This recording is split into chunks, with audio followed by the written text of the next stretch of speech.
সাভারে নারী উদ্যোক্তাদের নিয়ে দিনব্যাপী অনুষ্ঠিত হল টেকসই উন্নয়ন লক্ষ্যে সেমিনার ও মেলা।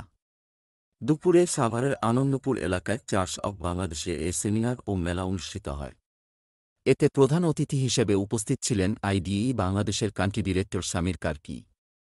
এ সময় সেমিনারে কর্মচ্যুত নারী শ্রমিকদের বাজারভিত্তিক নিয়মের মধ্যে বিকাশ সাধনে অপরাজিতা প্রকল্পের মাধ্যমে বাজার সংযোগ স্থাপনের উদ্যোগে নারী উদ্যোক্তাদের সংগঠন ওমেন এন্টারপ্রিনিউয়ার নেটওয়ার্ক ডেভেলপমেন্ট অ্যাসোসিয়েশন ওয়েন্ড ও আইটিই এ সেমিনার মেলার আয়োজন করেন। এতে কয়েকশ নারী উদ্যোক্তা অংশগ্রহণ করেন।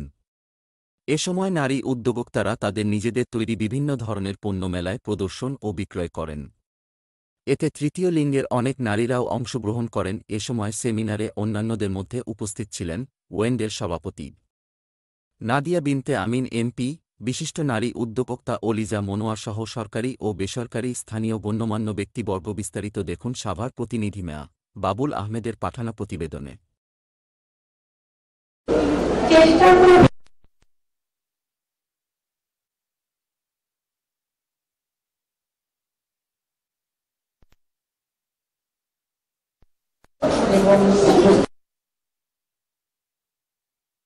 কথা বলছে এখন যেটা বলতে চাই যে মনোরঞ্জন বলে কিছু হয় না এবং